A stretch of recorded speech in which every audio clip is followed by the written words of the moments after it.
नमस्कार, आप देख रहे हैं न्यूज़ 18 बिहार झारखंड। मैं हूं आपके साथ रुचिका राज।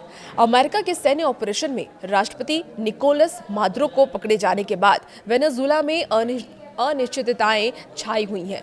लोग ये समझने की कोशिश कर रहे हैं कि आखिर देश को कौन चला रहा है। और इस बीच अमेरिकी राष्ट्रपति डोनाल्ड ट्रंप ने एक चौंकाने वाली घोषणा की है कि जब तक सही ढंग से ट्रांजिशन नहीं हो जाता, वेनेजुएला को अमेरिका चलाएगा। इसके साथ ही उन्होंने ये भी बताया है कि वेनेजुएला के उपराष्ट्रपति और मादुरो की सबसे भरोसेमंद सहयोगियों में से एक डेली रोड्रिग्स के साथ वाशिंगटन बातचीत कर रहा है। अब आपको बताते हैं कि कौन है डेल्सी। देखिए, डेल्सी रोड्रिग्स 2018 से वेनेजुएला की उपराष्ट्रपति है। वो वेनेजुएला की तेल पर निर्भर अर्थव्यवस्था के साथ साथ उसकी खुफिया सर्विस की भी देखरेख करती है।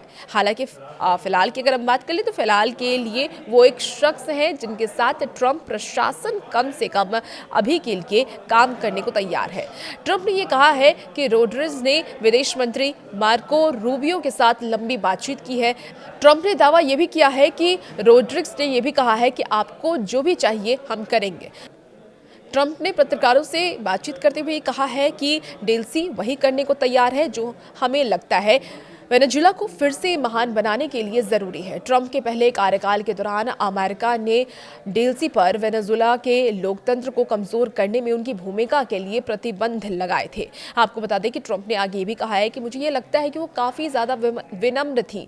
हम ये जोखिम नहीं उठा सकते हैं कोई और वेनेजुएला पर कब्जा कर ले जिसके मन में वेनेजुएला को लेकर के भलाई ना हो और वो वेनेजुएला का भलाई ना सोच रहे हो।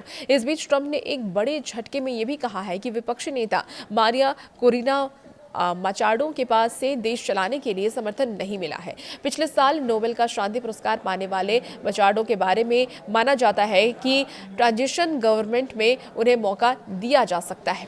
अब आपको बता दें कि डेल्सी ने ट्रंप के उलट बयान दिया है।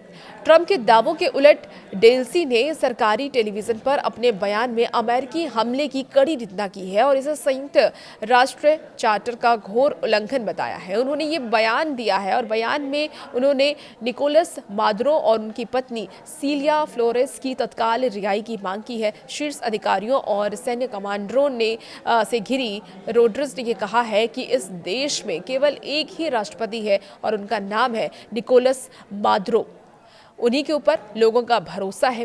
आपको बता दें कि डेल्सी ने अमेरिकी सैन्य कार्रवाई को बर्बरता बताया और अंतर्राष्ट्रीय कानून का उल्लंघन बताने वाला अत्याचार कहा। उन्होंने वाशिंगटन पर वेनेजुएला की संप्रभुता और प्राकृतिक संसाधनों को छीनने उद्देश्य से शासन परिवर्तन के लिए ऑपरेशन चलाने का आरोप भी लगाया। उन्होंने ये भी कहा है कि नकाब उतर गए हैं और तर्क दिया कि हमले का असली मकसद वेनेजुएला की राजनीतिक स्वतंत्रता को खत्म करना है।